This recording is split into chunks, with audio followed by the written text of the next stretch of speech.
Well, the definition of an ocarina, as near as I can tell, it relates to it having an octave. Now, not everyone agrees. The Italians say it means little bird and that it's their instrument, but nobody owns it. But I consider it an ocarina if it has an octave, if it has a scale. It's possible to get one whole tone more than an octave on a closed vessel. You can't get any more like that. You can't overblow it like a flute, but it has that much range if the instrument is made well enough.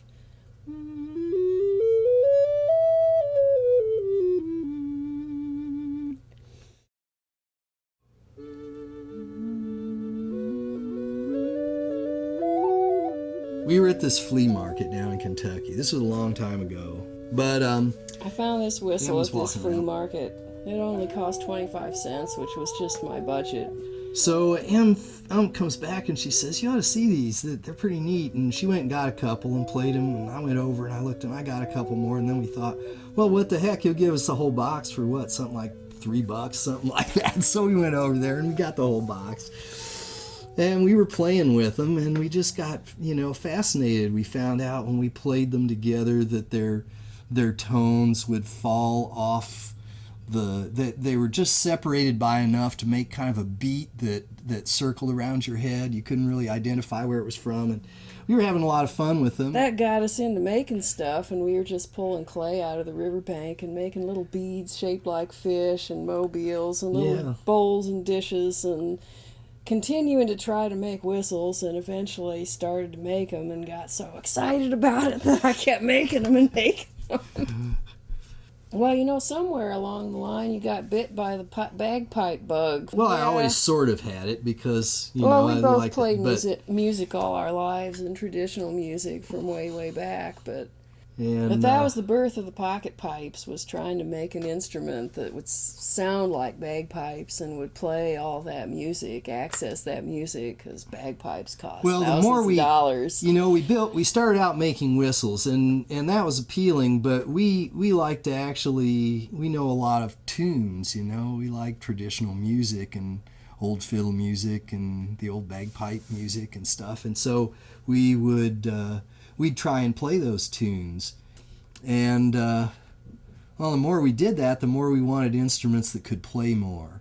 And we kept experimenting and figured out, we studied old ocarinas. We started acquiring a collection of different whistles and ocarinas by different makers and old ones, and began discovering some of the history to it, too. I had to figure it all out myself. After I was good at it, I've met people.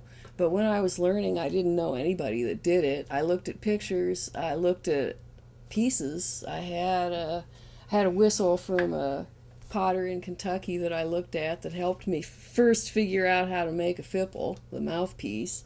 Well, that's one way tradition is transmitted through an artifact. When you try and recreate it. Especially if you try and use the same techniques to recreate it, you're doing what they did. You're trying to put yourself through every step they made, and you can't help but feel like you're making a connection there. And each artifact carries with it the technique. It carries with it the way it was made. As you deconstruct that, you understand the mind of the maker.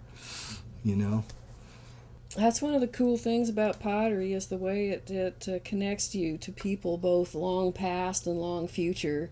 A lot of my inspiration for the images come from, I really like the kind of work that was done here in this country before white people came.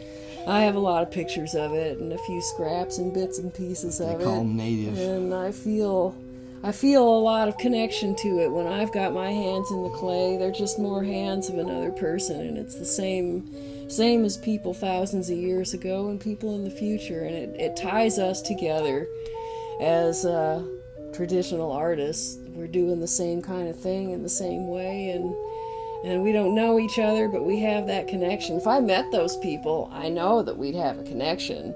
Through our work, I have more connection through my work to people than any other way.